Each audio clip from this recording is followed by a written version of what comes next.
We're back at it with another waving interview. Today we're going to be talking with Jsmooth. I'm sure this is going to be a lot of information, a lot of context, and I'm excited just to hear Jsmooth's story. There's so much involvement he has done for the community, not just in waving, but popping in general, and tutting and finger tutting and just LA in general representing. So let's get started. Let's see if I could get him in here. And yeah, here we go. You can write a question in the comments, and we'll get to them if you want to ask Jay a question. For everyone tuning in, just a little context. We're going to be talking about waving, a little bit of where this all coming from, what are people doing, what's the future of waving, all of that stuff. So let me see. Oh, go live. Let's see if it works. Let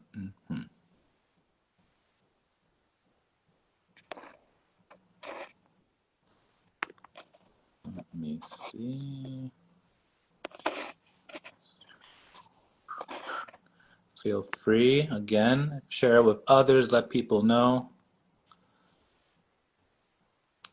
and accept. What is waving? No, well, we'll see.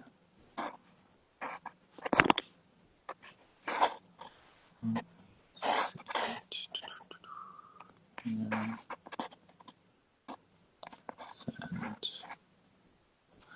Sometimes, oh, Inspector Boogie, I see you're here. Another waiver connected with Jay.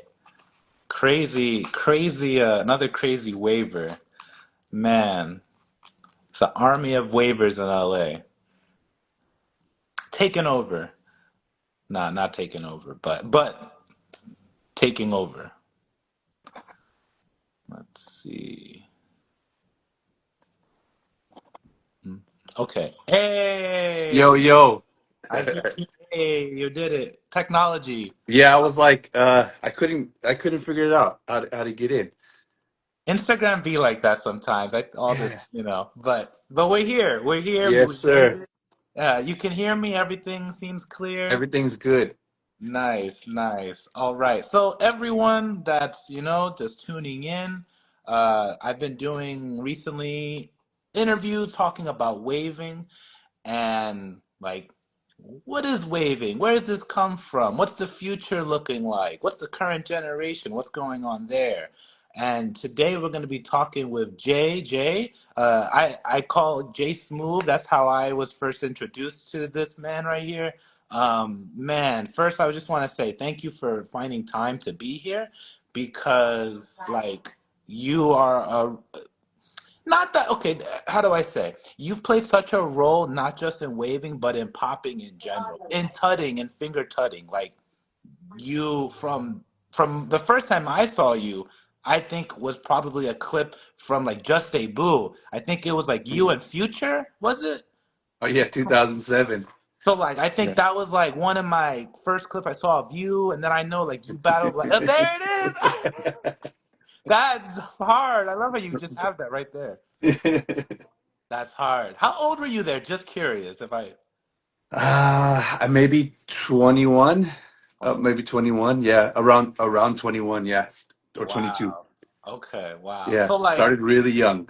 okay, yeah, and we're gonna get into it because I want Yeah, to hear like how did you get into this dance? But just again for people watching, my first time hearing about Jace Move was through the YouTube videos, Just a Boo, the UK B-Boy Championships. That was another one, the yeah, popping, and then in Step Up when the end credits when you're yeah, sitting in the chair and you're finger tutting. And I'm gonna just say right now, because I'm just thinking back, man, when I saw that movie and that end credit, that was like one of the highlights of the film. Like that you just because it was like it wasn't acting, it wasn't like the choreographed part of the film. They just let you do your thing. And yeah. I was like, that's so dope to see it just raw, someone going off. Um So yeah, I've seen your work here and there, and then I know with waving, like now waving is seeming to take off more. Like seems to be like a waving community. I know there's Wave Gang and then Waves Within that. So you're like, again, you're just such how do I say it? Like such a important part of the culture of the movement. So yeah, man, again for taking time, I appreciate it. Yeah, Um, bro. yeah, so before we get started into the journey, anything you want to share before we get started? No, let's just dive right in. I'm down to just dive right in. Yeah, for I've been watching all your lives that you're doing, and talking to different people, and it's cool because you get to hear different stories, and even being in the same crew with Function when you did a live with Function, I was I learned something about Function that I Hmm. didn't even know previously, and we've been friends for over 20 years. This is good. This is really good to really hear people's stories and also like put pieces together. We're all part of this community culture, and when you hear people's stories and upbringings and their whys and why they're dancing, you get a sense of understanding and also being able to put pieces together for yourself of the timelines of the styles of the movement, all that good stuff. So yeah, I'm glad that we're here and finally got some time to share. Yeah, no, totally. I would say even me, like hearing the stories, everyone that I've been interviewing, it makes sense. It makes sense why they dance, the way they move, what were they looking at? It just something that you can't get just from taking a class or just watching someone. Like Yeah. to hear what they were experiencing, it again fills in the painting. Um, Yep. so getting into, and again, everyone here, if you have questions, if there's something you like to ask, like you could write it in the comments, share it with everyone you know, because yeah, we're gonna get into it. So yeah, Jay, my first question I like to ask is, how did you get into this dance? What was the beginning? What was like the earliest you can remember? So I've been doing this since I was 8 years old. So I think in 1992. So I believe that besides the OGs, I am the second generation active, the second most active, continuously active within the scene since '92. I fell in love with waving. So waving was the first style that I found. Actually, I was at a skating rink, and it was called Skate Junction. In back in the day, that was the cool thing to do. You go to the skating rink, and they had this dance event called Kick Off Your Skates and Dance. Hmm. So my first introduction to anything was a wave. There was this guy who was sitting down next to this girl, and we're at the skating ring, and it's before we're about to take off her skates and go to the skate ring to dance, and he did this thing, and he went like this, and he blew a kiss to her, and I was like, "What was that?" I was like, "What was that?" And she smiled, and I don't know, just seeing her smile kind of made me feel like, wow, this is really cool. Not only did what he do look really cool, but the reaction he got from it was Hmm. really cool. Right. And I went back home. I went back home and that day, and maybe the next day, I talked to my brother, my older brother. He's also a b-boy from back in the day. He was from a crew called the Mechanical Playboys in Pasadena from the '80s. So Okay. he's the OG b-boy. Mhm. Um, but I went back to him and I said, "Hey, I saw this guy. He did this thing, and he went like this, and I don't know what he did, but he like blew a kiss, and he like, and she smiled, and I was super excited." And he said, "That's called waving." And I said, Mhm. "What? You know what that is?" You know He started. My brother started busting out all the old school waves. He started doing this, boom, Hmm. boom. He did the basic trace wave. He did a float. He did yeah, this one, boom. Interesting. He he did he just did a plethora of basics, super old school basics, and I was just blown away that my brother could do this, and I didn't know that he could do it. Wow. So I said, "Teach me." So he said come inside because he I lived in the front house and he lived in the back house.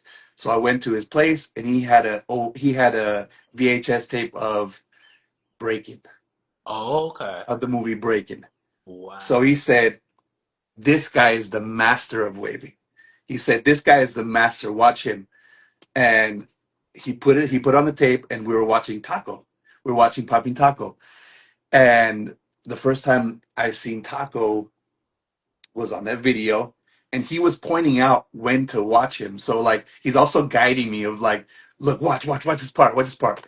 And it was like the part where he does the cobra, the part where he's looking really stoic in the video, and he's just kind of like mysterious, and there's this aura around him.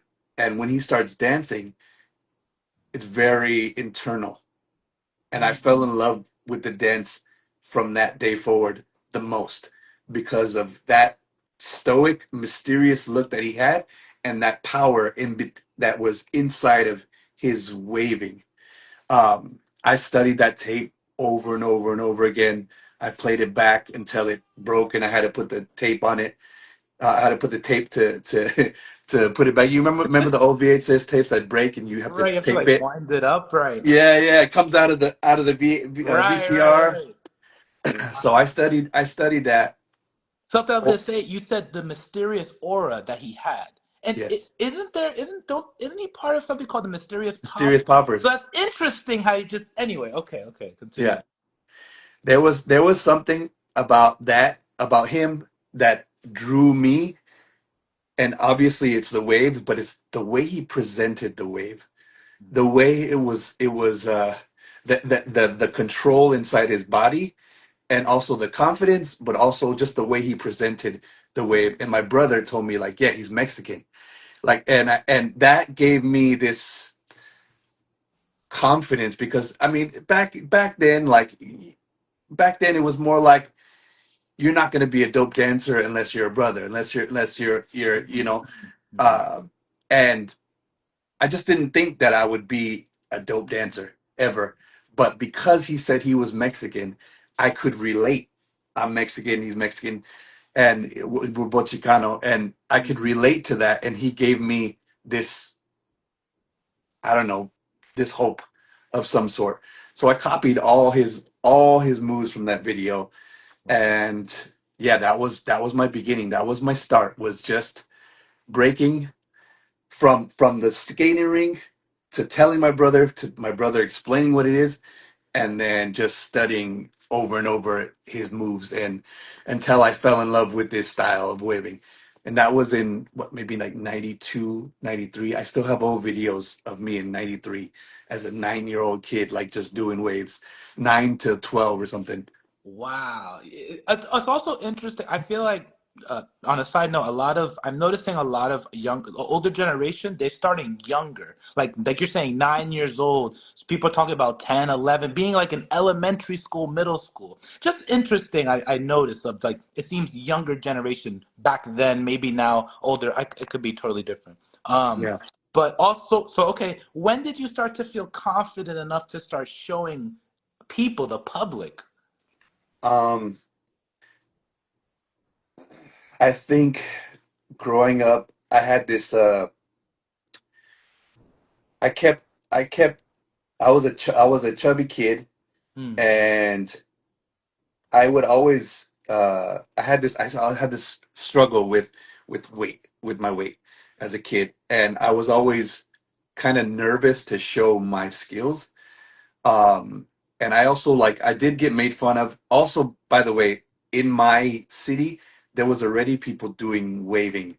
There was already people doing tutting. They were doing a dance called they were called sections. They called sections, but it was basically the centipede where they do like this Oh, okay. That was a popular movement that people were doing. in the 90s. In the 90s, and people were already dancing. But uh, I was always shy to Hmm. show my skill, so I would practice at home, and I always felt like I was never good enough to show it out yet. I would practice for like we would have community center dances in the my city. So every month they would have like community center dances, and I would practice like crazy just to be able to bust it out in the circle at those community center dances. Mhm. When I went to junior high, we had the like Sadie Hawkins, we had all these like school dances. So I would practice and show off at school. There was other guys that were already better than me, and I got smoked by Mm. this guy named Mario who Mm. also did waves. I don't know where the guy is now, but there's yeah, a lot of people were way better than me back then, and I would just go back to the drawing board. I would just keep studying that taco tape, keep trying to figure out what I can do with it. I would say I got more confident towards high school. Um, yeah, towards high school. I was in a crew called Combat Kids, and back then it was all b-boys and one popper. You were the popper. I was a popper and a b-boy and a b-boy. Oh, Yeah, okay. Okay, got it. So Combat Kids, you said? Combat Kids. Combat, okay. Who did you, okay, so, and you started battling other groups, other, So in let's see, there's so much I don't want to miss anything. So back then there in different high schools in surrounding cities, there was different crews, mm, either all b-boy crews or all b-boy crews with one popper, and we mhm, would go to the mall. Around, I mean, this is probably like junior high going to high school around freshman year or something, and this was like during the summer when we didn't have school. We mhm, would walk around and we wear like Adidas with the fat laces, our whole mhm, Adidas jumpsuits, and you would know by seeing somebody walking past you, like, oh, you get down, you bust. We say you mhm. bust, or you get down, and you Okay. would battle there in the mall. Um, and my crew, Combat Kids, back then we didn't have much things to do. We went to the skating rink, we went to the mall, we went to the movie theater, like those three places, and Mm, that's where you would find another crew to battle from a different city or a different high school.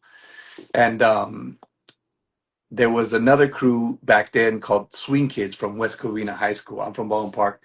They're from West Covina, and those guys were all poppers, all popping crew of waving, tutting, and sections like isolation. Because now I'm interested, how did you get into more of the popping world? Because you're saying you started off breaking and also popping in the crew, and you were watching Taco. When did you start to branch into the, I guess, popping? When did that become more dominant? So okay, so I started with waving, and I was always good at waves, Hmm. at doing waves. I didn't know anything about popping until after I graduated high school, like until I'm like way older. I knew nothing about this until like the year 2000, 2001. And this is still in the 90s. So I'm waving and I'm breaking with my crew. Um, but back then, nobody in my city and in the surrounding cities really did this. Hmm. Everybody was doing tuts, isolation, waves, rock waves, Interesting. sections, cut combinations, and kind of just glides. But we called it popping, but we didn't hit our muscles back then. Hmm. And this is like before any influence from any OGs were around that we knew of. Okay. I met a guy named Cosmo, rest in peace. Cosmo, he was from Pomona Hmm. and he moved to Baldwin Park, I believe. So he was from my city, and he showed me some more about waving. He was a really dope waver too. He's Okay. the guy who originated this style called the ET, and he would do like that weird like this thing where he would like do really creepy faces and do like some waves, and he did Interesting. this thing with his finger. I don't know, but yeah, he called the ET. Interesting. Okay. So Cosmo. Cosmo was like your kind of First OG introduction. First introduction. introduction. Okay. Who else were like I guess the prominent figures at the time, would you say? Or was there anyone that would you say was I guess I don't know, influencing the area or what do you There was a guy. Yeah, there was. So I met Cosmo. I probably was about maybe 12, and he helped me smooth out my waves. He helped me complete my waves better. He knew that I was really inspired by Taco because I told him like how much I love Taco. I was fucking Taco Taco's biggest fan, and he helped me smooth out my waves. He also knew Taco as well. Um, and there was a guy from the crew, Swing Kids. His name was Kix, and he Mm. was the first person that I saw doing storytelling type waves. Oh, okay. And there was a VHS of him battling uh, against another crew in Baldwin Park, and he was doing the these balls, and he would put his head inside and wave, and then Mm. take it out, and then put his leg inside, Oh, wave, wow. and he would do stuff like that, and he would just like kind of like show you how big it was, move it around, put his body in, and Mm. that was some next level shit. Besides what I've already seen from Taco and what I was already copying, that was my second type of inspiration from somebody else outside of Taco, was Kicks and this guy Cosmo who helped me with my waving. Okay. So this was already maybe 93, 94, and this was the most famous crew in my area. Wow. Okay. Wow. Okay, so now going into, you said 2000s, that's when you were introduced to the pop. What was going on 2000s moving forward? What was So okay, yeah, this is a good one. This I've told this a few times. So I was trying to enter popping battles with only waving, and I was told that I needed to pop. So this is kind of like my introduction to popping was not a good introduction. It was more like you have to do this if you want people to see you kind of thing. Mm. And I didn't understand it at the time because by that time I was already the best in my city. I was already winning all my local jams. I was already, big fish in a small pond type of With guy. waves? You're saying with With waves. waving, So yeah, you with you were waving. dominating waves at that Yeah, time. waving. Mm. I was dominating with waving, and I never, and mind you, we didn't separate I didn't call it waving. I called it popping, but I was only waving. So Right. this is what everything was popping back then. Like we didn't separate it. Right. Right. Yeah. Okay. So my introduction to popping was like, well, where's your pop? where's your Yeah. where's your pop? Where's your hit? And I'm like, what do you mean? And like, yeah, you got to hit with your muscles. And I'm like, okay, um, yeah. So my introduction was that. I remember I met Skeeter Rabbit, I think 2002 at B-Boy Summit, and he asked me to hit for him. Mm. And I did this, and he's like, no, no, no, you gotta do from here, your triceps. And he made me put my hand on it, and he showed me what it was, and I was like, oh shit, he's big ass dude. Mm. And I was really like blown away because I never experienced that before. Mm. So I was like, my whole world was turned around because I felt like I was this top guy, but I realized I didn't know anything.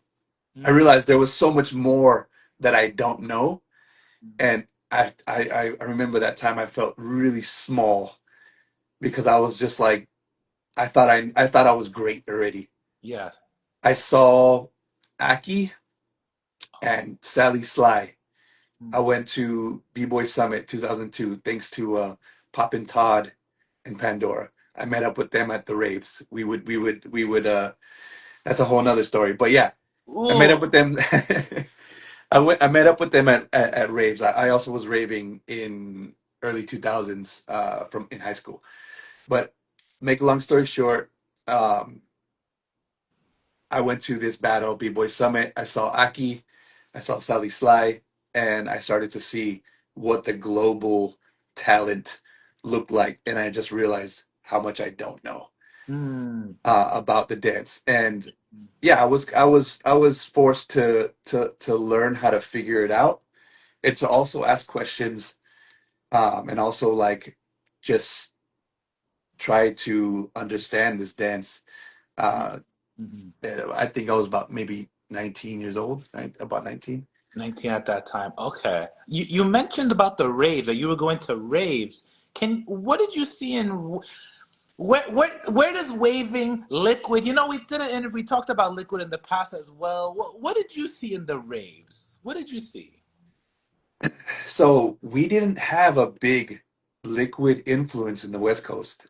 Um, yeah, what I saw later on down the line from Tetris showed me a DVD, I think, of LPC after, I mean, in 2003 or something.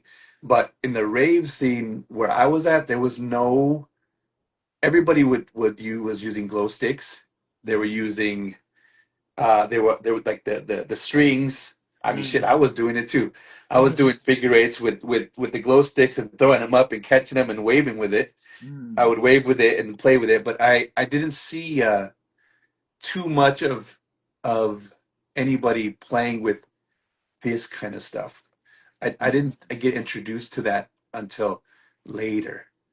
Okay. So yeah, I mean there was nothing like I mean I saw your live with Distortion and them and like hearing their stories. I didn't see it in the West Coast. It just wasn't a big thing. And if I saw people kind of doing it, it was more so like they weren't really good at it. So Mm, like nobody really paid attention, I see. so to speak. Yeah. Okay. I was still waving and tutting and doing all the stuff I normally do at that time in the rave scene, I see. in Okay. ciphers. Yeah. No, I didn't change anything. Yeah, it was just the music changed. Okay. So now coming back to, you said it was B-Boy Summit and it was Aki, Sally Sly. You're saying, oh, this popping, this tension of the muscles is kind of now opening up, and it's opening up like your knowledge of more. There's more out there. Yeah. What where do you go from there? What happens? Mm, well, it was pretty hard for me because I mean I only knew waving for such a long time Hmm. that I didn't know how to move my legs. I mean I could float a little bit, but I didn't know how to really move um my legs like that. Hmm. And also I didn't know how to hit. So I was introduced to Skeeter Rabbit Hmm. from after I already met him at B-Boy Summit, but I introduced him from Otis Otis Funkmeyer. Funkmeyer. Oh, okay. What was your relationship with Otis? How did you know? Um, I ended up becoming friends with J Rock from Poppin' Todd and Pandora or after B-Boy Summit. So I saw them. I saw J Rock, Popular, and Legend, and these guys are already like top guys in the scene. I didn't know who they were until around then. And I watched them battle at B-Boy Summit as well. Um, so I kind of became friends with Otis, and I was already friends with Todd and Pandora. It was pretty much everybody who was going to the events at that time would keep in contact until the next event would happen, and then Hmm. you just become friends over time. Hmm. Um, but Otis was going to learn from Skeeter Rabbit, and I wanted to go because I wanted to find out. I needed a teacher. I realized I needed a teacher. I remember I became friends with Kid Boogie at that time, and he had Sweet Pea, and he had Sugar Pop, and he had other dance teachers. I was a little shy to talk to the OGs at that time, to Hmm. want to, how do I ask an OG, "Hey, can you teach me?" Like I was a little bit shy for that. So Otis had invited me, and I went to stay at Skeeter Rabbit's house for a weekend, I believe. Hmm. So from there, he gave me my first introduction to how to move my legs, how to create momentum, how to do a twisto flex, how to do a neko flex, Wow. um, and yeah, how to hit, how to pop. Hmm. That was my first introduction. And Hmm. back then, you took a class and you would wait a year or two to take another one, or you would wait a long time till you see them again and ask again. At that time, that's all I had. So with the information that was given, that's what I had to marinate on for until I saw them again. Wow, wow, I have many. My first question is, what do you think is the difference? Like that experience, having to wait a year to learn again versus now where it's like YouTube, Instagram, I just message, I can like the next week. What do you feel is a different in that experience, like currently versus back then? How that affected your dance or influenced you? Well, I would say at that time I had friends to see what they were doing. There was a lot of people that were way ahead in popping, like Kid Boogie. Hmm. Um, who else was I hanging out with at that time? I'm trying to think. It's like my early years. Mm.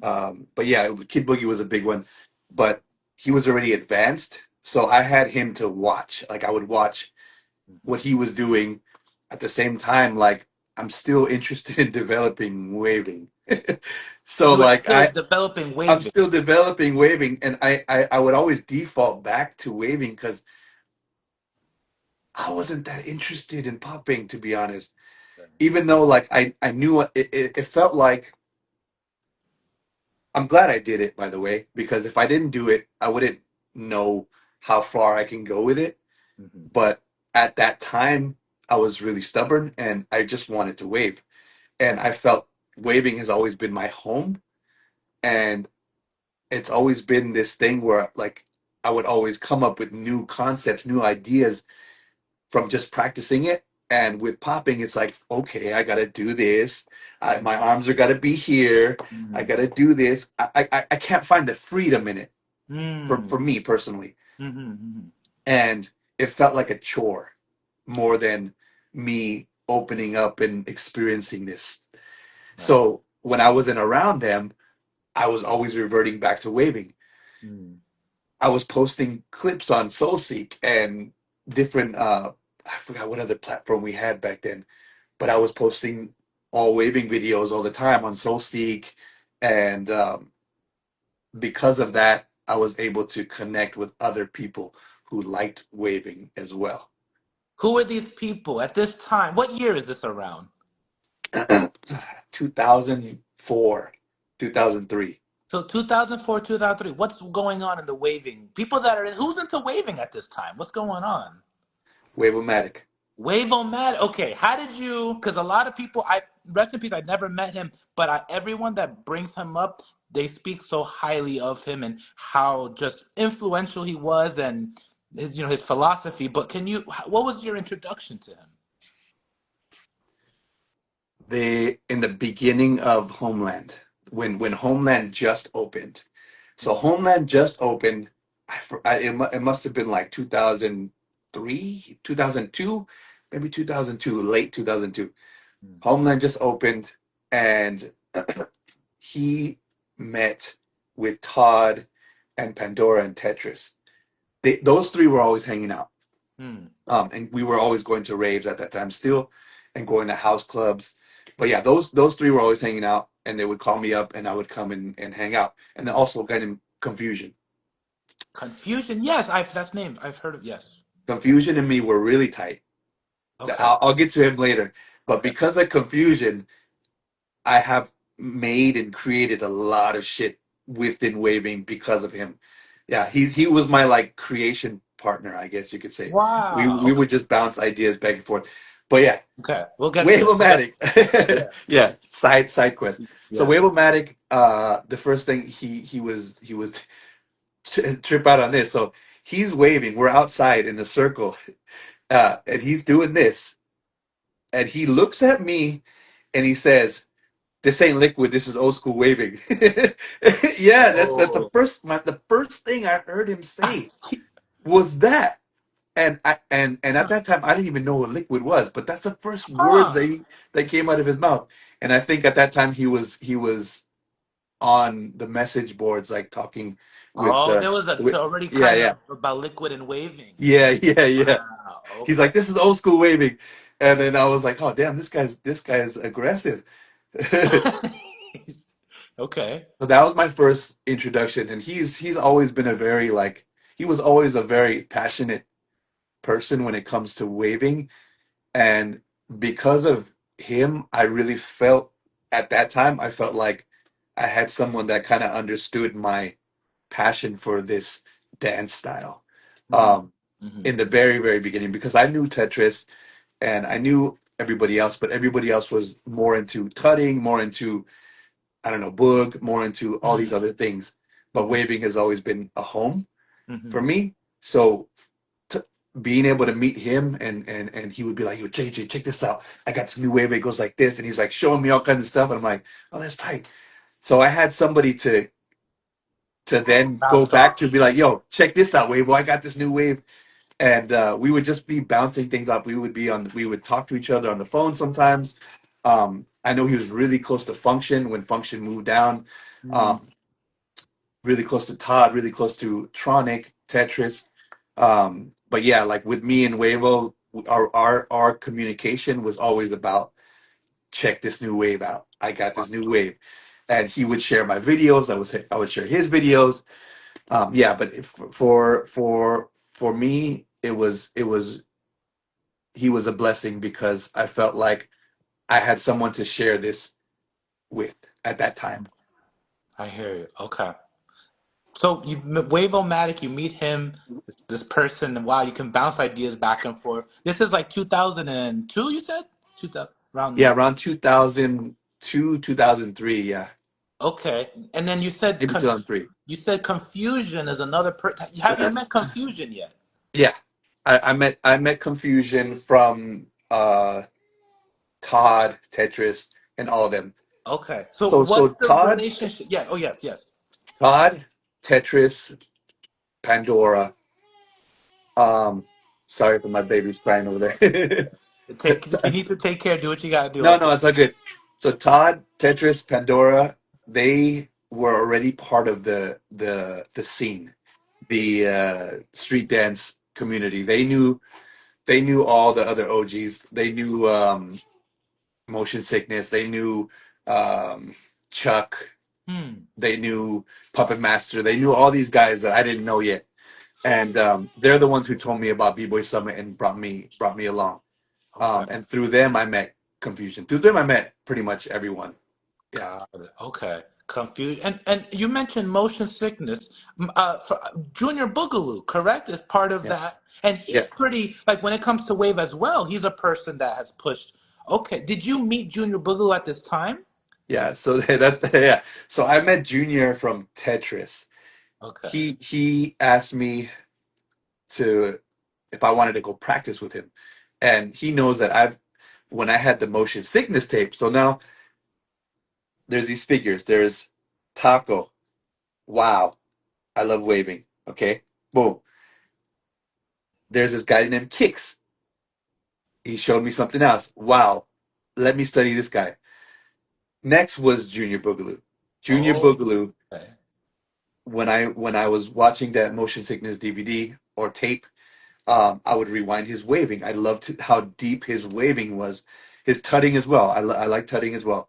Hmm. Um, Tetris asked me if I wanted to practice with him one day at his house, and he brought me over, and we met. I met Junior Boogaloo for the first time at his house. He was such a nice dude, so warm and welcoming, and I ended up going there like every week. Nice.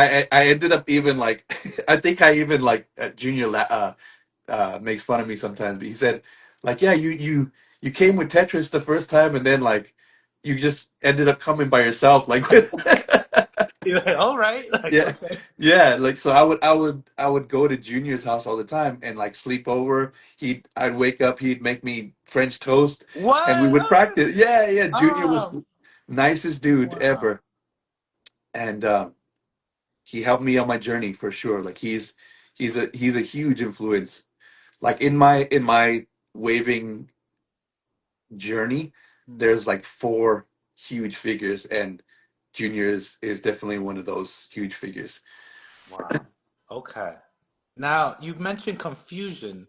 You said we were kind of Yeah. on a side note. What was can you what was Confusion's relationship with you when it comes to waving? Where did that what happened there?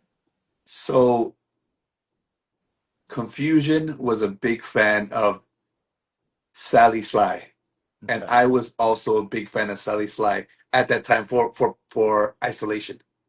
Okay. So Oh. we got along on that point on that part, and we ended up practicing together a few times, and we realized that our brains think very similarly about combinations of movements. So Hmm. uh like dominoes, like this kind of thing, like this hits this and then you wave and then It this makes pulls sense. and Like pulls. it's Yeah. okay. Those types of movements, and we would nerd out. I would stay over his house and we would nerd out on those kinds of ideas. And we ended up getting really close, and we hung out for maybe a couple years before he disappeared from the scene. And I don't know offhand what exactly that year was, because there was so much that was happening around this time. And this is like 2004, 2005. This is before I started traveling. This is way Okay. before that. Yeah. Okay. Before Just Say Boo, before all that, around 2004, 2005. Hmm. And all these things were happening at the same time. I got close to Confusion. I would practice with him sometimes. He's more my age, a little bit older. I meet Junior. I would go to his house to practice. He would sneak me into clubs, like 18 and over clubs. I think I wasn't even, or 21 and over clubs that I couldn't get into. Hmm. Yeah. So this is Okay. all happening at the same time. But yeah, Confusion is like a person who would see me do something and would say like, he would like take that idea and stretch it out and turn it into a system. He changed my mind on how I think about things, of thinking of them like as a quick highlight move into something longer. Yeah. Wow, wow. It's great. It's great to hear how all these people have how what they kind of given a part of themselves and helping develop yourself. Like Yep. it's no, it's really cool. It's really cool. You haven't met Taco yet, correct? I met Taco. No, not yet. So okay. So we'll get there. So 2004, you said you Yeah. haven't traveled out of the country yet. Okay, what happens? What's coming? Because you're about to travel out of the country, but is there anything happening before that, before you traveling out of the country? Yeah, I think I'm starting to understand how to hit, and Hmm. I'm starting to understand how to put my waving into my popping. I'm starting to figure out how to integrate it Hmm. and have moments where I feel like I'm still me, and yeah, just merging and fusing the styles. I Hmm. think at that time there was a time where everybody was like doing really basic type movements. Hmm. And around that time I was showing more of a personalized style within some of the basics. And so I started winning these local contests from 2003, 2004, and then I started to travel after that. Okay. In 2004, was there any waving rivalries or anyone that you were like, okay, like like you, I see you. Was there anyone or at that? No. Okay. All right. So to be completely 100% honest, Mm-hmm. I didn't know anybody who was waving that seriously, like waving. Mm-hmm. And what I mean by that is not like just a move of waving and then that's it. Right. But besides Wavo, Mm. this is before I met Function. This is before I met uh, a lot of other dancers. Like I met Bishop in 2005, but before I even traveled, I didn't see anybody really besides the OGs and besides Wavo that really were waving like that, Mm-hmm. if that makes sense. Mm-hmm. Before that, it was just, yeah. I mean, dude, people at that time didn't even. I remember I was posting all waving videos. Nobody wanted to see that shit. Like nobody really cared about it. They were like Mm-hmm. waiting for waiting for a popping video, waiting for something exciting, I guess you could say. Wow. So yeah, there was no one, to be honest. Yeah. This Okay. oh maybe confusion, Hmm. yeah, confusion was waving with me. Um, but that yeah, It besides that, wasn't. not too many. It was still pop hitting was the popping was the main thing people were doing and Yeah. interested in. Okay. So now what's this experience that you left you your first time out of the country? What prompted that? Um, so I think my first time out of the country was Japan, Okay. and I was already winning local battles, and then MGF, Bionic Man, and Boogaloo Pimp, they asked me to be in MGF. Okay. And after I got into MGF, I got closer to the Bay Area poppers, which yeah, Oh. which is Bionic, Nicodemus, Boogaloo Pimp, his brother Slow, Kazoo, forgot who else. Tapu came later. Hmm. Um, but yeah, I got closer with them, and Nicodemus invited me to go to Freestyle Session Japan 2-on-2. Hmm. And he had his mom, who was a flight attendant, I believe, Huh?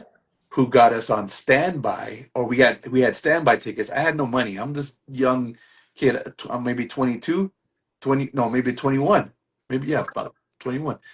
So we got standby, and that was the first international event that I won with one somebody from my crew, with Nicodemus. That Wow. was uh, this one up. Oh yeah, we gotta see it. We gotta say we can see it. Yeah, Wow. 2004. 2004. And this is in Japan? This is in Japan. Wow. Okay. Yeah. Wow. When you were in Japan, did you see any waving or people were waving? I met Scene. Oh, Scene. and anime. He's they talk a lot of his anime and Yeah. waving. He's a beast, man. He's a machine.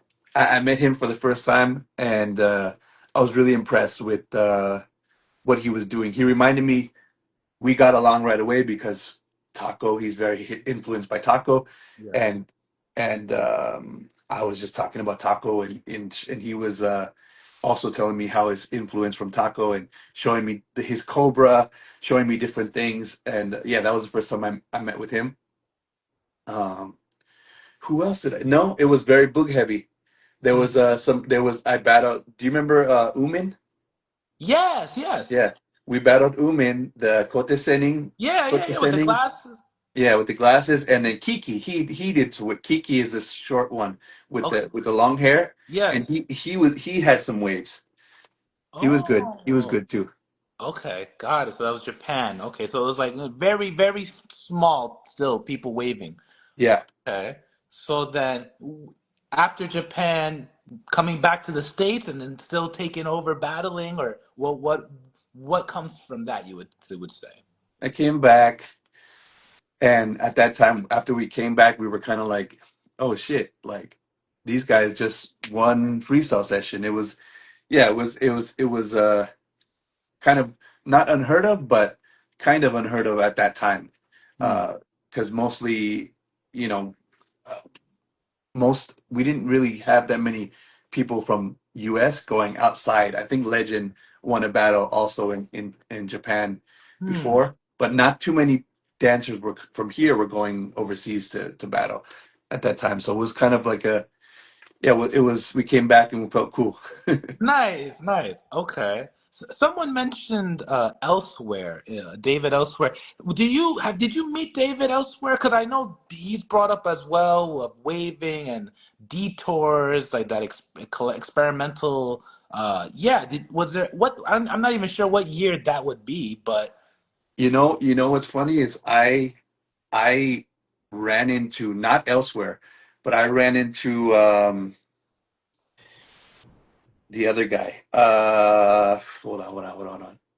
Luke Skywalker. Sky.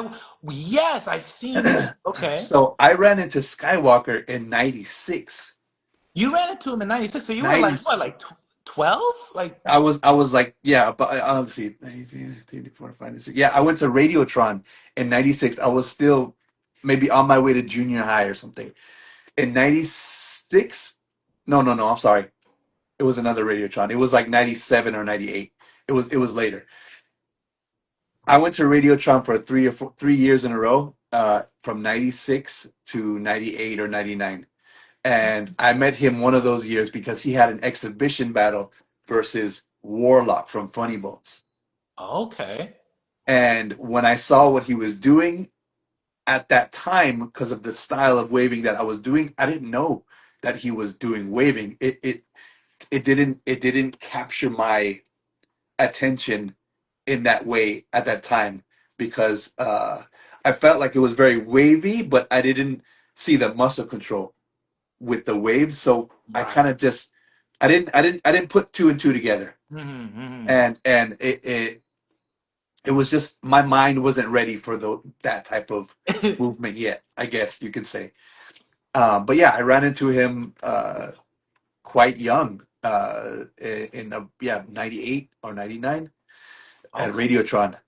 And for those that may not be familiar with Radiotron, can you give like what is Radiotron and what was going on at Radiotron? So Radiotron is like the old club in LA that they had. It was called the Radio, back in the 80s, and it Hmm. was the place where all the b-boys and poppers would get together and get down, and there was ciphers. And from what I know is a guy named Little Caesar. He's a b-boy from Air Force Crew. He brought it back in 95 or 94. Hmm. He brought it back and made it an event, not a club. He brought it back as an Oh, event form.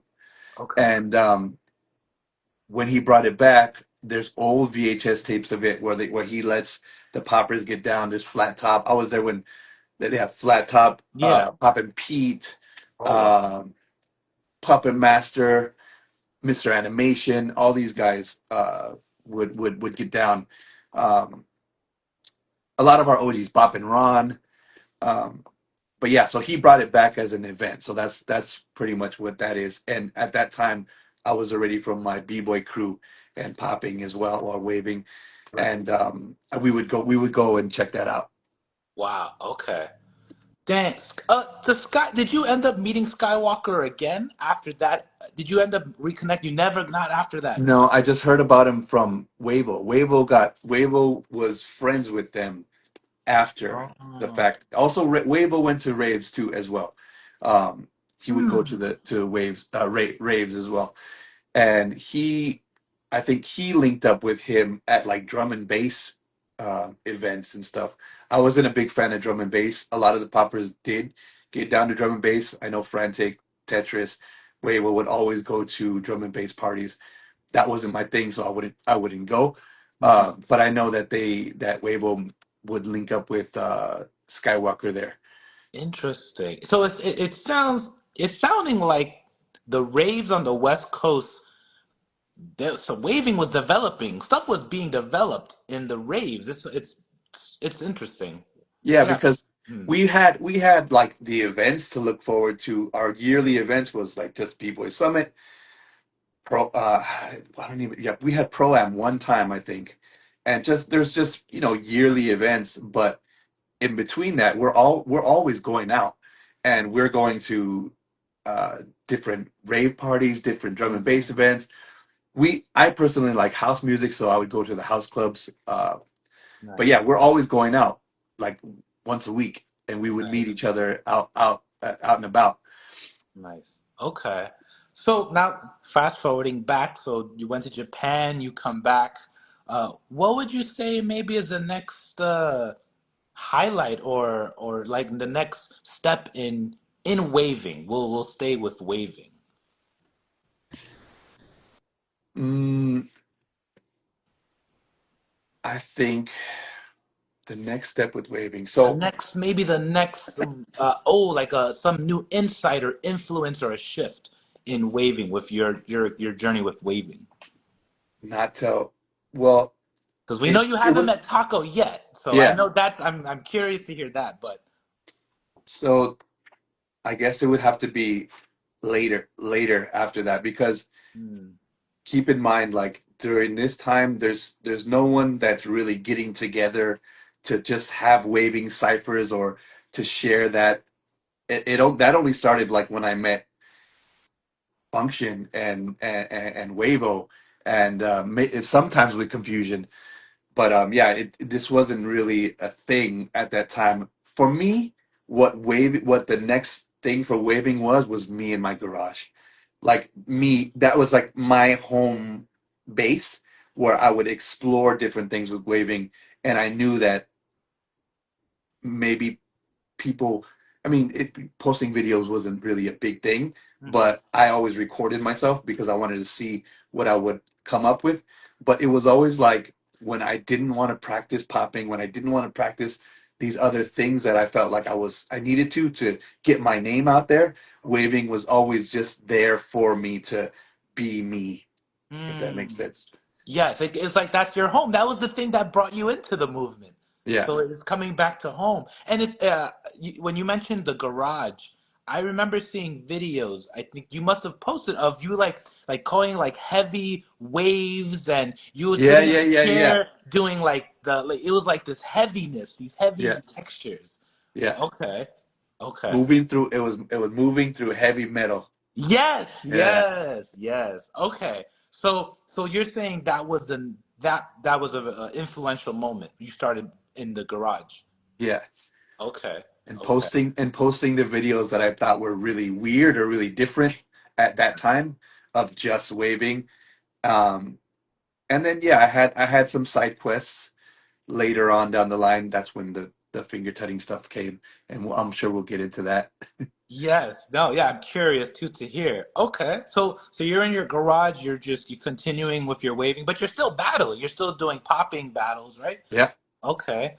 Where does this develop? Where would you go? Where do you want to go with it next from here? What do you feel? I met Taco in 2005. Absolutely starstruck. Okay, yes. Yeah. How did that? Because wow, to see the person that was the when you were 8 years old, inspiration. Like wow, that must have been. That was like the person that I kind of like. I idolized, but I always like even in my journey of meeting other people, I would always come back to him, Hmm. that aura, that because I wanted to have something that he had. I wanted to be like him, but in my own way. Hmm. And so meeting him, I remember when I first met him, like I wasn't able to like I don't get starstruck over celebrities, over anybody, but this guy is the reason why I dance. So like I couldn't even talk. I couldn't even speak. And I remember Kid Boogie was like, he was hitting me like, go talk to him, go talk to him. And I was like, oh, okay, I will right now. And I'm like pacing back and forth, and I don't know what do I say. Like, so Kid Boogie brings me to him and introduces me. He's like, yo, this is my boy Jsmooth, and he loves your style, and he's your big fan. You're his idol, and yeah, in he was like, yeah, like you're good, you're really good, because he already had watched me dance previously, because it was How the West was won. He was Taco, Skeeter Rabbit, and Hugo is the three judges from How the Hmm. West was won, 2005. Wow. Okay. So And he had that's already uh-huh. he had Hmm. already watched me dance, and the first thing he said, yeah, you're good. He said, and then I think he pulled me to the side, but he said something that stuck to me that I didn't understand at the time, but he said, they're inside your brain too. They're inside your brain too. Like that's his way of saying, like, giving me props. I took it like that because I didn't know what that meant, but They're it inside. that was the coolest thing I ever heard. Wow. Wow. Yeah. Wow. They're inside your brain too. Wow. Okay. Okay. And I ended up winning that competition versus Salah. Wow. This is how the West was won. How the Whistles won. Wow. Okay. So this is like a full. This is my full circle moment because I'm meeting him. I am. I've already learned from Skeet, Mm. um, Wow. and I'm yet to start training with Hugo later on after this. So this is a full circle moment. It's my first time meeting him, and yeah, I think that was the last battle that he ever judged, I believe. Wow. Wow. So, Yeah, that's crazy. Hold on. I gotta reflect for a moment. So you watching him on the VHS tape, you're like this popping stuff. I'm not really about. I'm not. I rather do the waves, but here it is. I'm gonna learn it. You learn it. You travel. You battle, and then you come back to battling where Taco is the judge, and that's the last time he judges, and you win it. yeah, Wow, what a well, that's like a whole movie right there. yeah. Yes, Wow. definitely a blessing. And from there, that I think it's that one. That moment is where everything really took off. Like I had won battles and stuff before, but after this one was like I got called to do UK Championship, Mm, to do another event in Japan. Like mm, just yeah, I was getting flown out after that. After that, yeah. okay. You mentioned Hugo. Who I know Hugo's name is also brought up on waving. What is your connection with Hugo? Or if you can tell a little bit about Hugo. Yeah, so Hugo was actually like Taco's like partner. Hugo has been like a really close, very close to Taco for all his childhood, and they Oh, were they were partners. They were together all the time. wow. Um, and Hugo, Mr. Smooth, it just so happens that his name is Mr. Smooth, Oh, and I'm Jay Smooth. that's right. We always had that connection, like of the Smooth name. Um, but I felt I really loved his waving that day that I saw him dance. Mind you, I didn't see any footage of him before. Hmm. Um, before I saw him dance, I might have went to a show that he did before. I'm not sure, but when I saw him, I was like, "Holy shit, this guy is amazing!" Mm, And for me, Hugo is like one of those sleeping, like people are sleeping hard on Hugo. He's mm, so misdirectional with his waves. Like he'll be waving something over here while he's like snaking something over here while his hips are circling around over here. Like he's very unpredictable and very misdirectional with the waves. Super controlled story tells, mm. and yeah, he's incredible. Wow. I met Hugo around that time, and I think after that he started to come over my house and we started to practice together. Okay. So Taco, Junior, and Hugo Are the name of the people you are saying that. really changed me when it comes to waving. Really helped mold me into. I mean, I think a lot of people. I believe that everybody is my teacher, right? Like I learned something from confusion. He helps me with something. I learned from speaking to Weibo. I learned from my peers. But there's certain individuals in our life, I believe, that have a huge impact. And for me, when it comes to waving, it's definitely those. It's definitely Junior, Hugo, Taco. You go Yeah, talk. Wow. Okay. And all of them are West Coast, all LA based, but yeah, of different areas. Okay. So now you're traveling because you said now after that event you won, you're traveling. And are you seeing what's waving still? Is waving changing over in the other countries? Are you seeing anything waving that's catching your attention? Any potential of a community being built, or what I are you would say seeing? no, no community or anything, but I was meeting so because I was traveling so much Hmm. at this time from here on out from 2005 on out. Mm-hmm. I was meeting people who loved waving as well. So Hmm. I met Bruce Yukanji, obviously Oh. in Just a Boo 2005. We briefly talked about waving, and he also said he liked waving. Hmm. I also met Bishop, and we met at in the dance studio, I think. Hmm. And the first thing he told me was, and I was excited because he was doing full on waving in a cipher, and I was also doing waving in the cipher, and I'm excited because I'm like seeing this guy who I've never seen before, and I come up to him and I'm like, "Oh, bro, like you're really dope. Like, I see you really love waving." And he said, like, "Yeah, I think I love waving more than you." And I was Yeah. like, "What the fuck?" I was pissed. I was really pissed. I was like, "Who the fuck is like you don't know me? Fuck you." And he told we talked about this later. He was like, "Yeah, it's my French humor. It's Right. just That was French fun. humor." Right. But that was my first encounter with Bishop, and I thought he was really dope. Hmm. Um, Bruce. There's also a guy.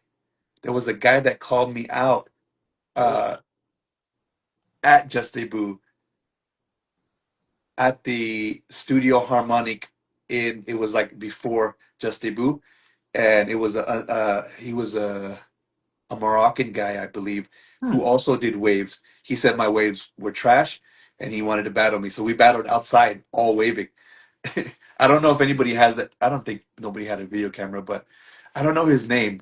But yeah, that was my first, I think that was my first strictly waving battle.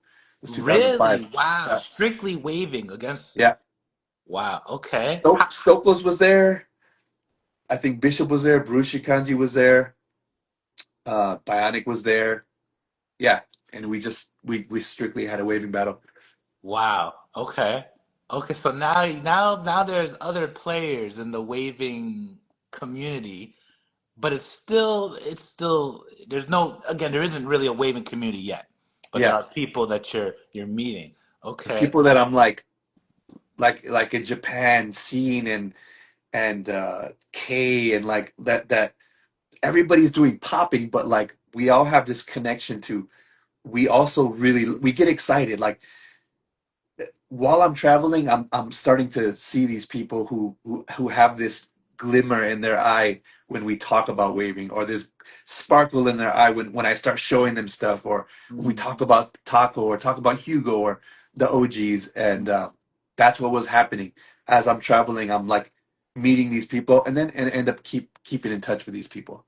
Wow. Okay. And it's cool because then, I know Waves Within, when we get to that point, you're bringing everyone, now you're bringing all the people from around the world that you met, which is so cool.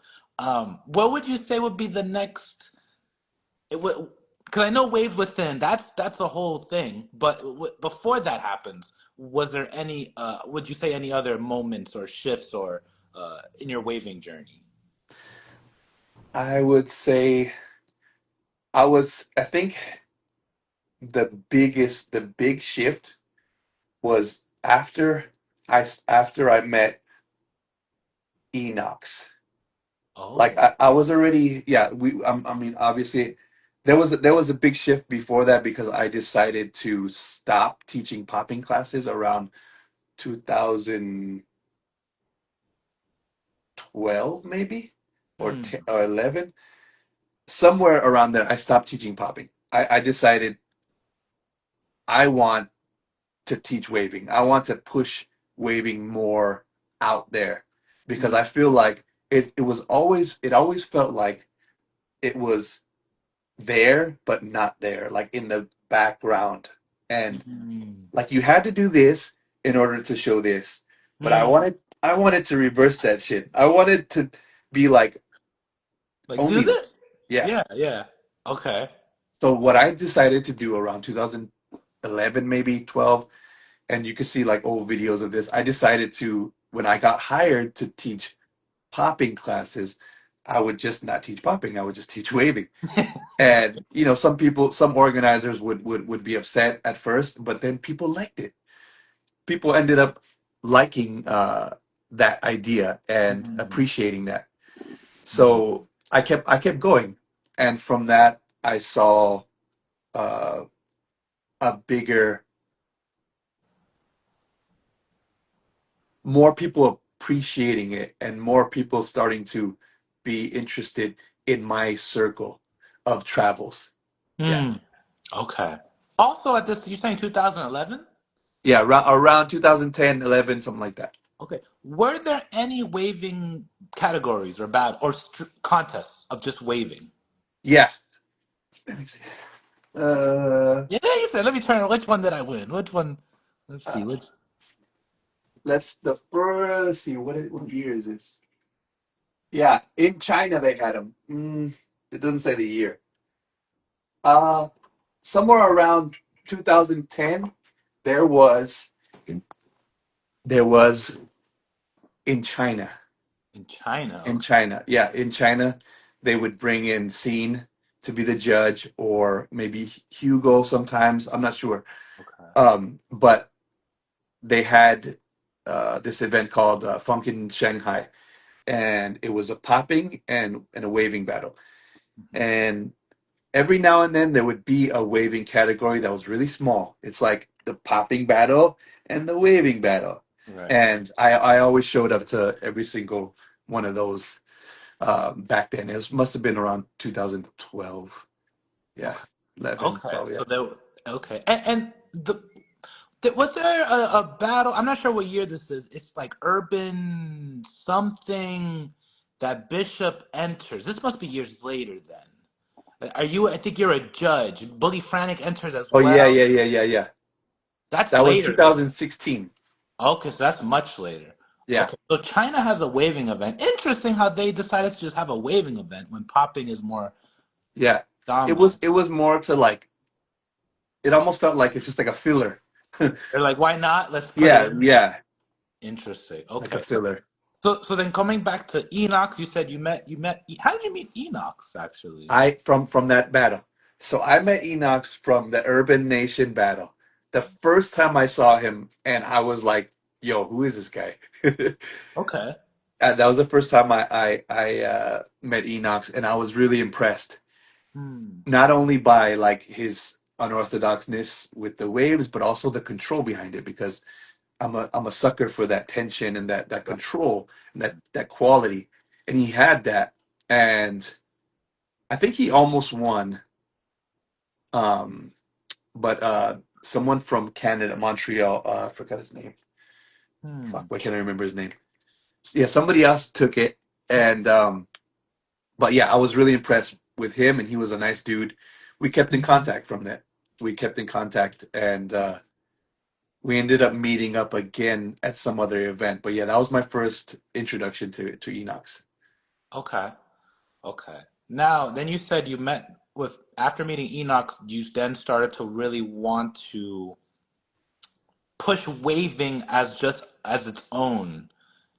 What what leads up to what leads up to the idea of waves within? How do we get to that? So Wave gang, wave before, within. What's going on okay, before that? so before I met Enox, I was always going to the events and meeting up with Function. And me and Function would have our own waving ciphers, and it would just be maybe us two, maybe Wavo would come in, maybe Boardman would come in, but yeah, it was just us that really shared this off to the side waving ciphers. I met Enox later after that. Okay. We became friends. I was already friends with Function. I think this is around the time, I forgot when Function moved to LA, but this was all kind of happening around a similar time. Hmm. Um, this is after I decided to stop teaching popping many years after.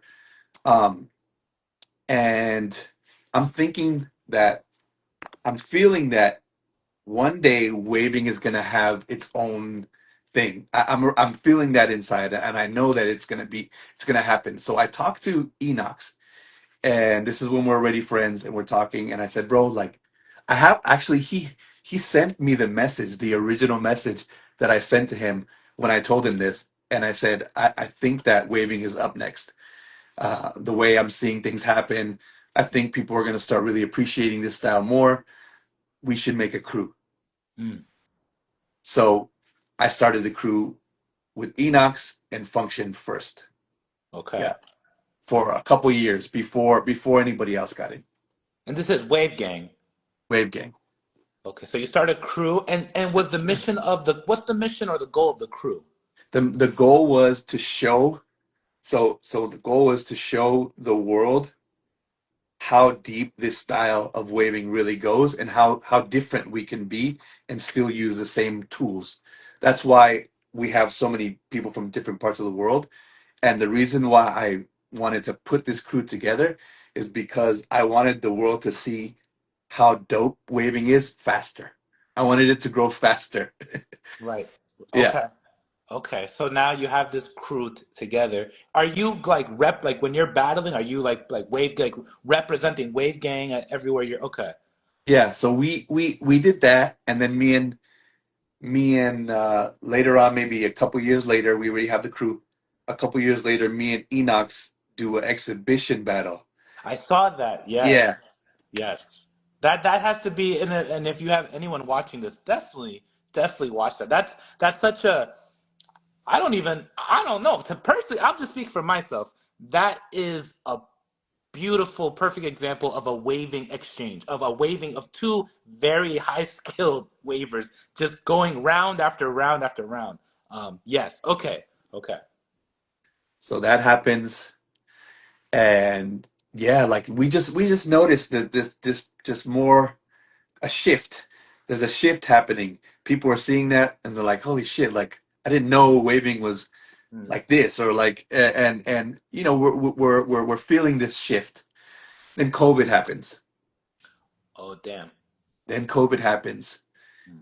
and at that time, around that time, fast forward, still the shift, still everything is good. We're still in contact.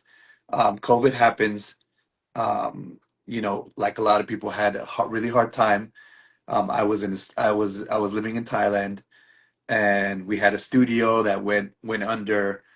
We Hmm. lost the studio, Yeah. and yeah, dude, I was eating like ramen noodles from 7-Eleven. I had no money. I was really like gasping for air, and I didn't know. I mean, just like the rest of the world was, but I needed something to like fulfill something inside of my heart and spirit. Hmm. So I decided to talk to Function about doing a online battle. Hmm. That's when I made Waves Within Okay. online, and I think at first it was just for fun, and the response we got from doing that, because everybody was at home Right. and nothing to do or whatever, but that was like the perfect time to do this. And the response we got, there was like freaking 600, like 600 people that Wow. joined. It was crazy. Yeah, on the very first one. And I'm seeing all these people that I never saw before, and I'm being inspired by different people from all over the world who like I didn't even know existed. Hmm. And yeah, it's just it really gave us something to look forward to in a sad time in our lives, even for Function and me. And but yeah, so that we did that, and yeah, there's just the amount of participation and just people really enjoying that. We introduced, categories. We introduced the music playlist, like everybody has to dance to this song. Hmm. We introduced like these topics, and yeah, we made it really fun. And I think we had four of them until we went international. We had one where Holotype, who's now in our crew, won. We have one where Alex Waves won. John Gifted, who's now on our crew, won. Um, I forgot who else was in there. But yeah, all these people that I wasn't even really connected to before this Hmm. happened, and I got to see them, and that's where the community started. To be honest, like this is where our community first. started growing is from this event, and then people keeping in touch with each other and like reaching out. We didn't know each other existed, and we kept doing more and more. And then we had a qualifier. We had a whole World Cup. We had one in India, one in Australia, one in Hong Kong. Yeah, This was online. Or online, all online. so you had India, Hong Kong, Australia online. So the winners from every country Battle in the finals, like battle in the online on the online, finals. online. Yeah, Who won that? Who took it? maybe Alex won that. I think maybe no, or maybe Holotype. I forgot who won that one. Maybe do you Hmm. remember who won that one? The World Cup. Holotype was last. So holotype, because that was the last one. Okay. Wow. Okay. Wow. So you okay? National World Qualifier Gold Cup. So he wins. Was that the last online event? Yeah, that was the last one. That was the last one we did, and then the world started opening up again. And Yes. the goal after that, when I was talk, when I when we had our when we have our group chat, like I kept telling everybody in the chat, the goal is to do this in real life. Like we have to do this. Like I'm gonna make it happen. I'm gonna work my ass off. I'm gonna save my money, and thankfully I have function to he's a designer. He's the one who designs all the flyers. He's the one who helps put the website together. Mm. He's my other half. Without him I wouldn't be able to do this. And he also contributed, financially with me. So it was just me and him putting our money together to make this thing happen, and we finally did in 2021. Or wait, we did You're saying the first event the first event. is Was when you no, had it a, must was that when you 2022. had the panels, a panel discussion? I think it was 2022.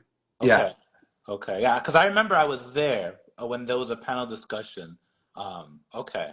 Wow. Okay. And then now this is your third one, right? That you're doing, or is this yeah. Third one is coming up. Yeah, third one's coming up?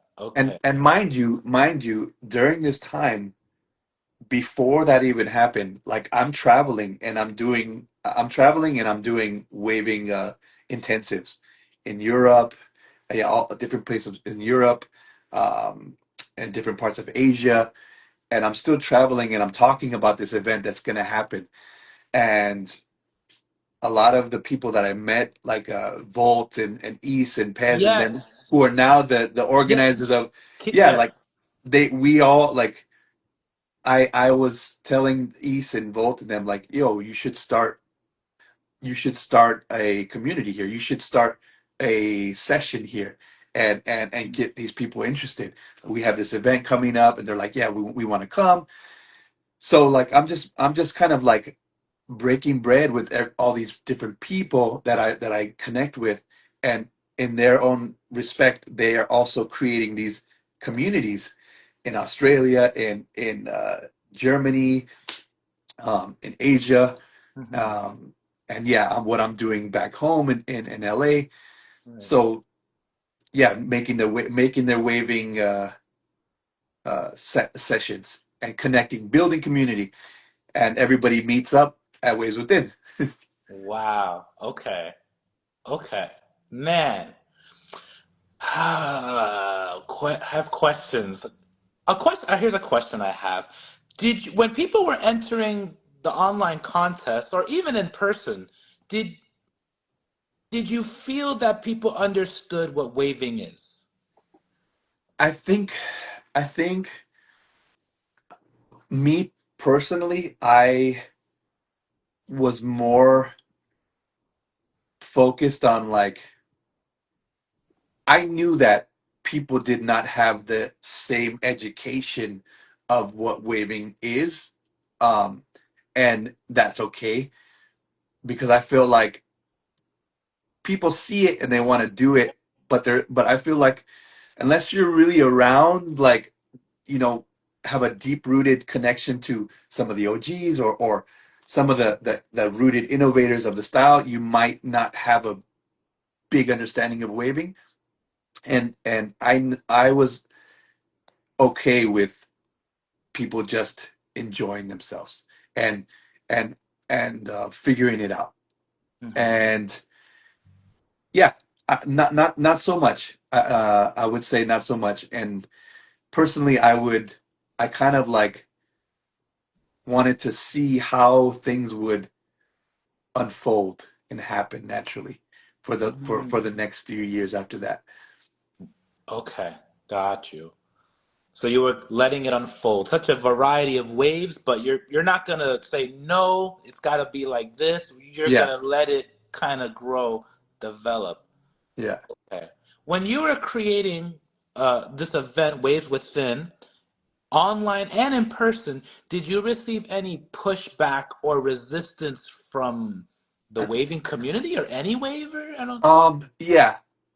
So I think what the reason why I really am more vocal on the education side of things now Mhm. is because what I noticed is if we leave anything super open ended, waving just becomes whatever, Everything. everything. Yeah. So it was more so not trying to like call people out, but more so like call people in to understanding, like by the years of experience that I have with these elders and with these foundations of waving and with the history of waving. And the pushback I felt was more so of people talking about cultural parts of moving like water, like uh in in the whole world there is different types of movement that mimic water, of course. Mhm. And but that is not what we're doing. That's not waving as a dance style. That is just a cultural thing to express a story or to express we're not using muscle control, you're not using speed change, you're not using like trace waves. It's all belly dancing uses hella waves with the Right. core. Mhm. Um, but yeah, there's a different why. There's a different why behind these styles that's rooted in cultural. And the same thing with waving as a dance style. It's rooted in culture, and there's different whys as well. Mhm. So the pushback that I got, and the reason why I was more vocal the last year or so, is was people were trying to tie together the cultural dances with being what waving is now. So people coming from another cultural view were disagreeing with what waving was with you, if I'm hearing Yeah, correct. no, not with me personally, but I we had the panel. There was a panel, and someone was really a little bit rude to, Hugo on the Got panel, oh, yeah. and that it kind of rubbed me the wrong way because it felt very like, yo, like I brought the one of the biggest things about Ways Within is I want the OGs, the elders who gave me this platform to this home to feel appreciated and welcome. So a big thing about Ways Within is we always want to have an OG to come to speak, to share their knowledge, and you know for me, respect is such a big thing coming into this dance. So like when I felt that this person was kind of like, well, we didn't learn from you, and we do, my culture does this, and it felt very rude and n- disrespectful. So Mhm. that's why I'm like, okay, there is a disconnect somewhere. I need to not not not be a police of the dance, but just kind of guide people. And hopefully, people will respect what I have to say because of the years that I put into it. It's just Right. like just like you would respect a doctor who with your life who's practiced medicine for 30 plus years, Right. rather than a college student who's just learning. So that's how I look at it. Mhm. Yeah. See. Okay. Yeah, because I would think due to your experience of how involved you were that there wouldn't be any pushback. But of course, I maybe it's just human of someone, there's always someone that feels something or wants to share or be part of something. Okay. What do you feel was a success of there now being a waving community? What do you feel are some of the what made that happen? What are the points that made that a success? I Because think, I see it as waving. To me, it makes sense. People know what waving is. People all over the world are making communities. People are coming together. It looks like it's growing. It's like you did it. yeah, So yeah. what are your thoughts on the success of that? No, I think it's great. Like there's a huge plus side, and there's a huge like appreciation that I have to seeing this thing thriving and being built. And um yeah, I feel like there's more good than bad. And even the bad is not bad. It's just um it needs, with like anything, there needs to be some type of guidance, um respectfully, as of course, just some type of guidance, like, hey, like, that's might be a little bit too far. Let's come back to this. And the reason why I say this is I'm a really big thinker. I'm always thinking, like, fuck, since I started. I'm always thinking about shit.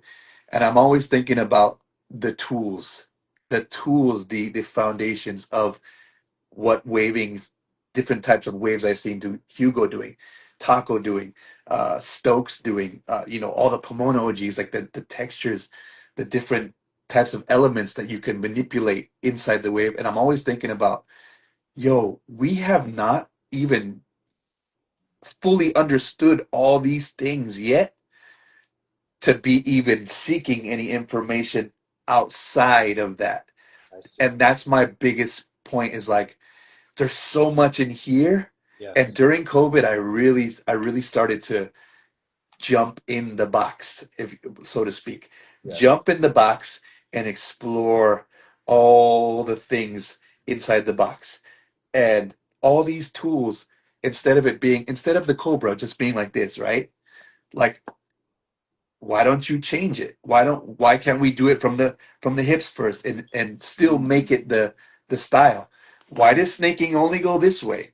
Like, why don't I create this grid that can go around and could go yes. down? And like all these different things that I started thinking about and creating systems to, and that's all because of things that are already there. I see. And that's what I would wish for the generation now, is like to really, like, let's look into this box, let's explore this, Yes. and bring these traditions to life, so to speak. Okay. Where do you see waving going? What's any predictions or what's in store for the future generation, the current generation? What do you think? Yeah, I think it's going in a great direction, as long as there is this respect and appreciation. And you know I'm really big on, like, thinking about not me but we. I Hmm. think when it comes to, like, leaders of each community, as long as there's a we aspect to it, I think we're gonna do just fine. And I Hmm. think it's happening. To be honest, I'm not saying it's not. I think it is. I think for the most part, it definitely is.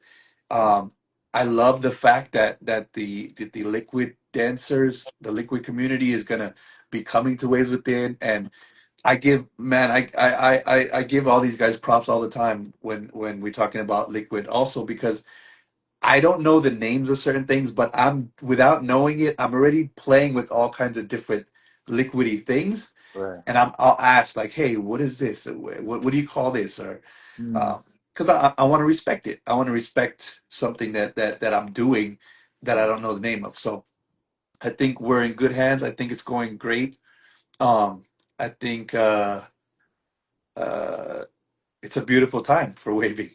For real, Yes. it's finally here.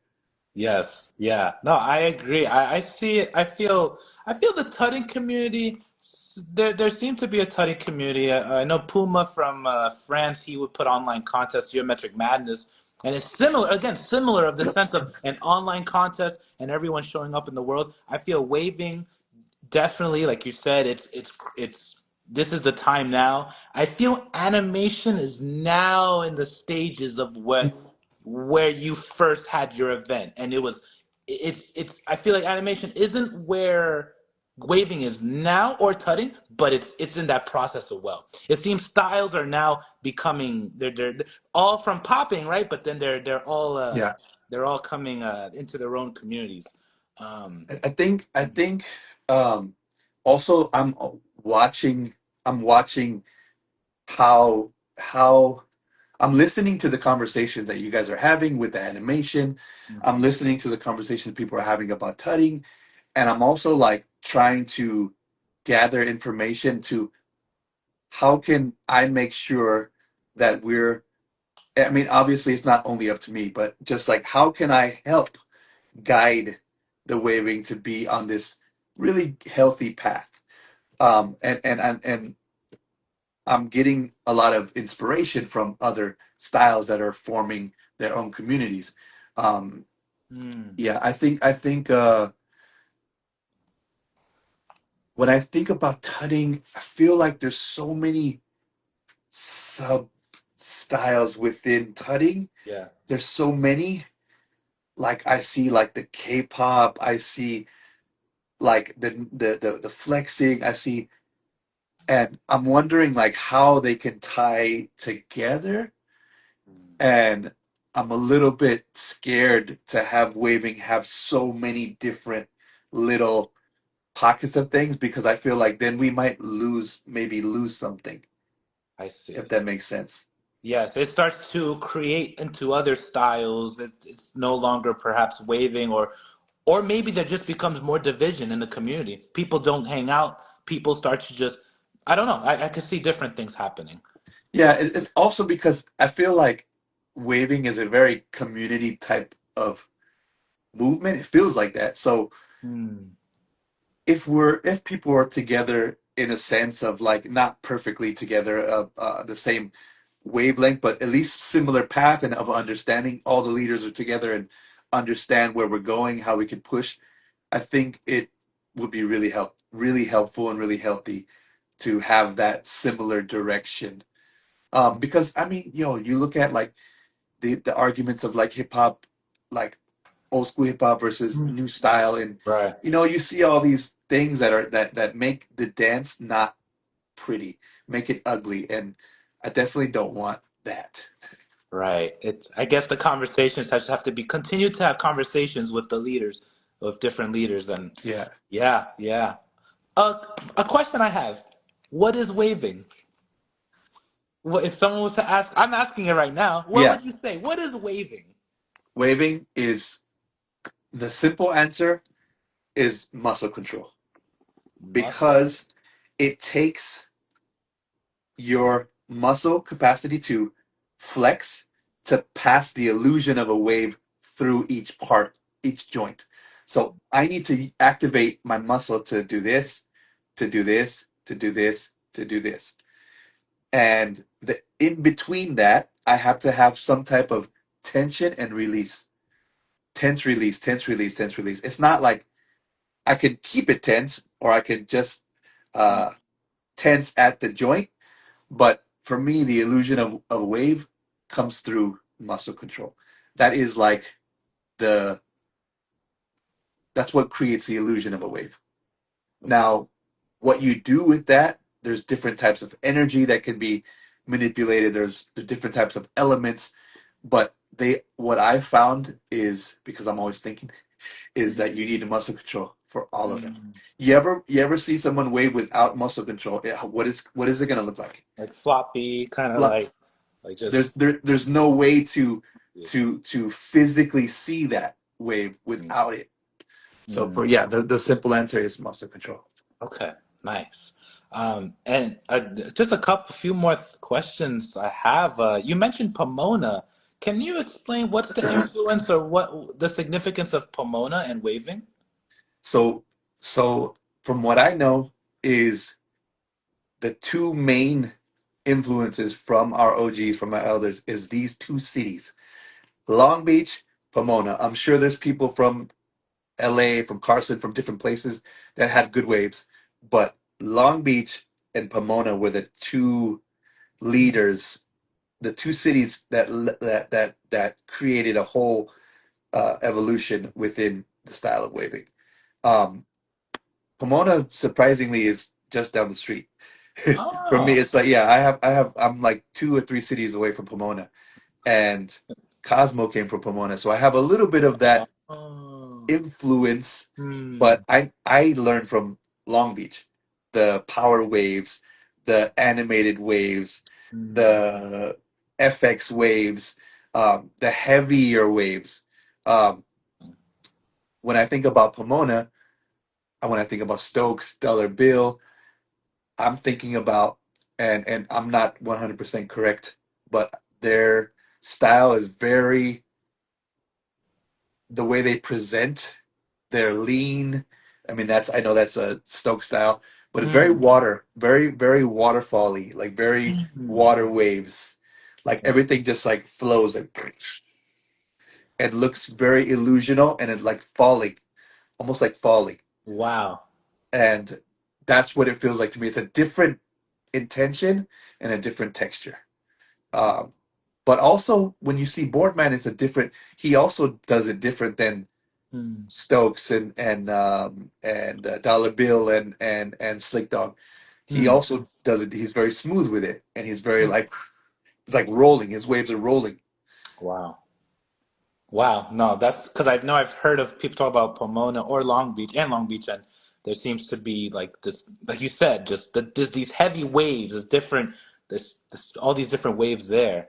Um, And I gotta say, definitely, because I just got down with Stokes. I've been keeping in contact with him a lot recently, and Boardman. And when I went to get down with him, there was a lot of things that you see in person that I was always seeing when I would see Taco, when I would see Hugo, and hmm. when I see these guys, it's the same, but it's just different. It's just a different. It's a different essence, Hmm. and it also it humbled me to see like, okay, I don't have that. I need that, Hmm. and it's a very humbling experience. That's why I always encourage like the younger guys, like if you like me or if you're inspired by me, like you gotta watch these guys too, because they're still giving me information, and there's still an essence that I lack, that I want to have. Hmm. And there's this effortlessness when I watch Stokes get down, and it's very magical, and it's very like creature like, and also very watery, and a different approach. Same style, different approach. Hmm. Wow. Okay. This is this we kind of bypassed this, and it's not about waving. It's just I want to kind of go back. Finger tutting. How did you get into that? And I'm just make a comment because it seems like whatever you pick up on, you excel in. Like we're talking about waving, of course, but again, you picked up popping, excelled, won the events. You pick up finger tutting, excelled at that tutting. So, how did you get into the finger tutting? If you could go Yeah, briefly. yeah, for sure. So, I mean, that I through my journey of dance, I always consider myself a waver, but I have many side quests. I have all these side quests, and I'm a nerd. I also look at dance like a video game and stats and stuff Nice, like that. nice. So, finger tutting.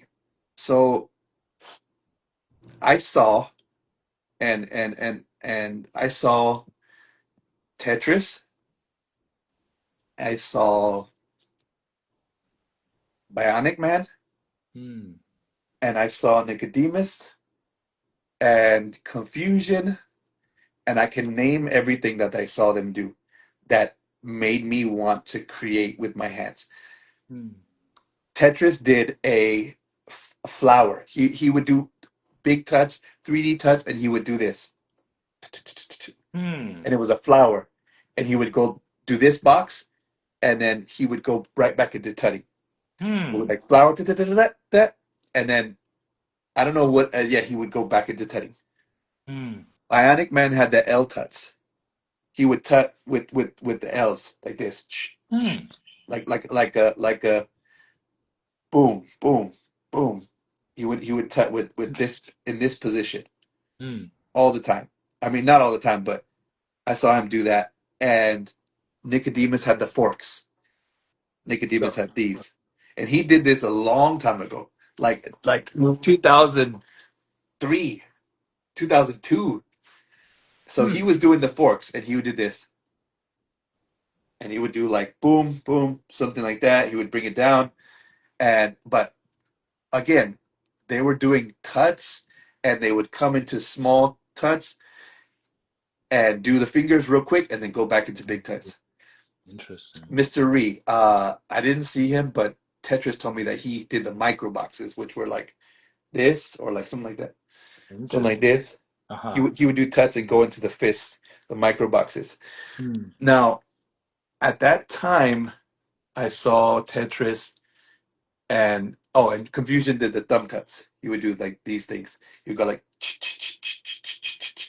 Fascinating. and he would do stuff like with this, and he would show it to you. Like he would even turn to the side and build it and do this, and then go back into tuts.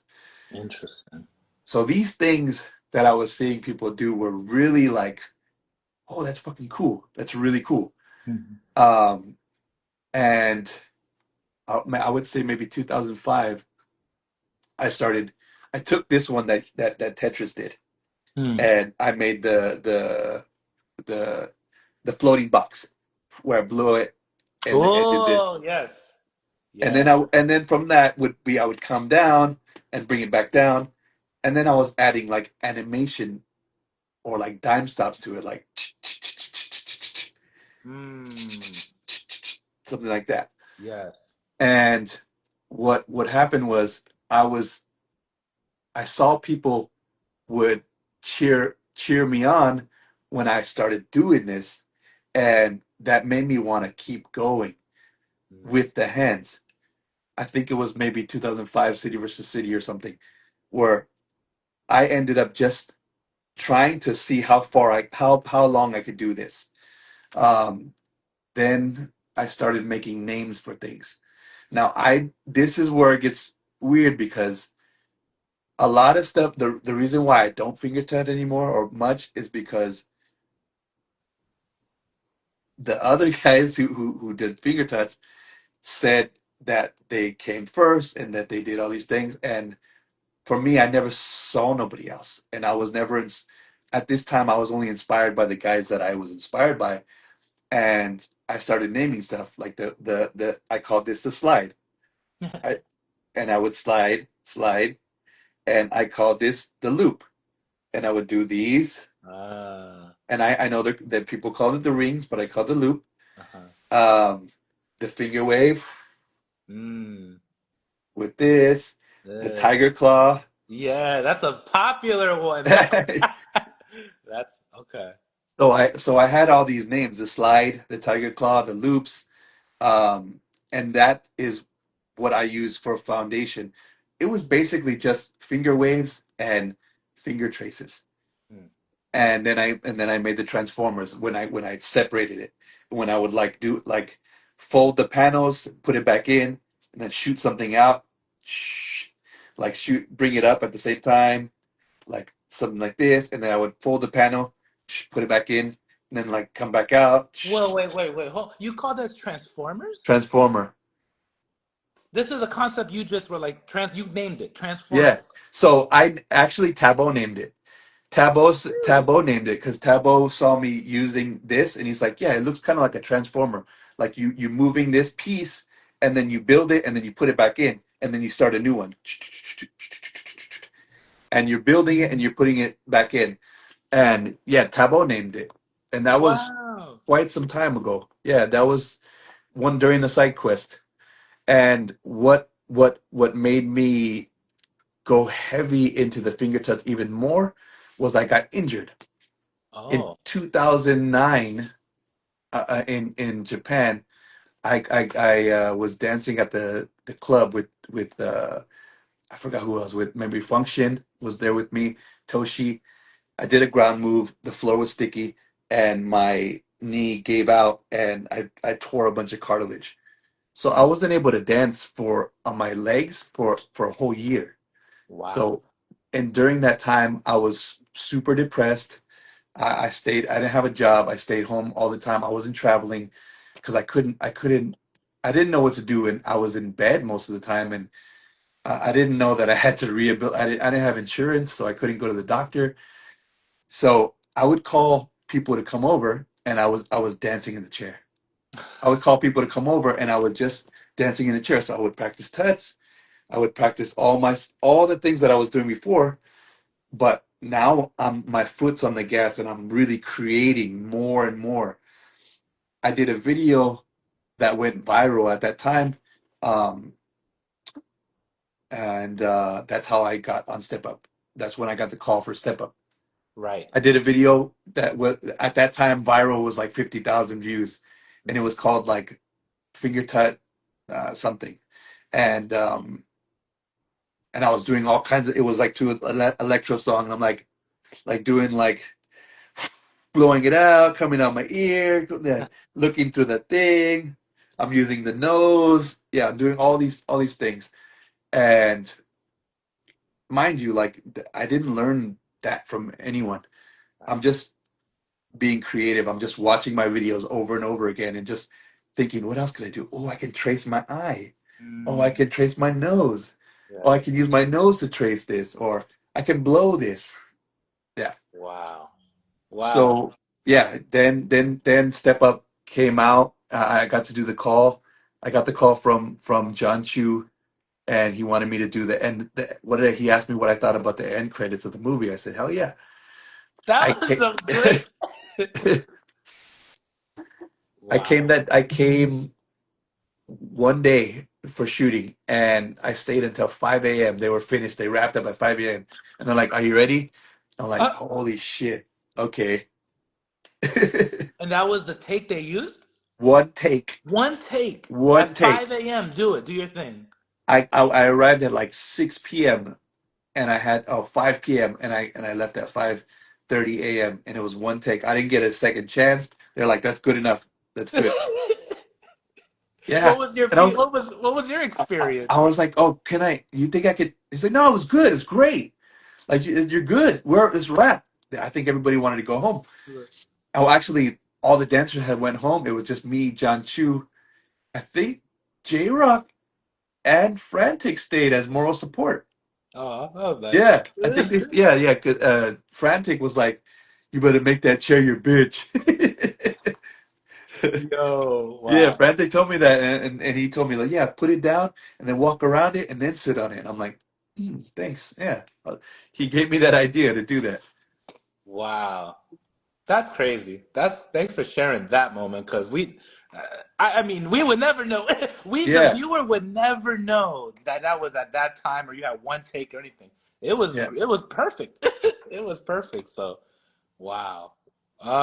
Yeah, I mean, yeah, the last thing I want to say then, Jay, is there any message you would like to tell the world, people watching, the future generation? What if there was a message, what would you like to share? Um, I would say I would ask w- right now with social media and with everything that's happening in the world and how everyone in the world wants to be seen and be a main character and have all these things, I would say and ask everyone to look at these dances as something beyond just yourself. Hmm. And there's so much more that you will be rich in life and in movement and in community um, if you view dance like this. If you really think of it as us and think of the dance as being bigger than you, Hmm. I think there's so much more equity in that. There's so much more depth in that. I think because of social media, we want to. to be the one all the time. Mm, And dance is more than that. Dance is more than that. And mm, my message to everyone would be think about that and think about everyone, think about the community that you have, think about the air that you have in your lungs, the joy that you have to be next to the person, next to your best friend dancing, or your community dancing. Like, it's not always about being the winner. It's not always about being the main one, the most famous one. Um, there's more to this, and I think I learned this the hard way because got I got known, I guess famous in dance early when I was young. And because of that, I realized that was not the most important thing. The more I poured myself into the people who came before me, into my community, the mm. more happy and fulfilled I felt inside. So, yeah, it's this message from me to you. Wow. There we have it, everybody. Jay Smooth, man, I appreciate you again taking time for this. Thank you for sharing your story. Like, I know I learned a lot just speaking with you, and not just of dance, but again the message you're sharing of pouring into the community. And it's really cool again to see how you made many full circles in your life, many moments from taco to the finger tutting and step up and to now waving the waving community. So thank you, Jay, for doing this. Like, thank you. Just, and I'm sure everybody here as well is thankful for your presence and your leadership and what you've done with the community. So yeah, Jay, I Much love, appreciate. bro. Yeah, Yeah, thank you. yeah, That was a good one. Let's yeah. save it. Let's save it.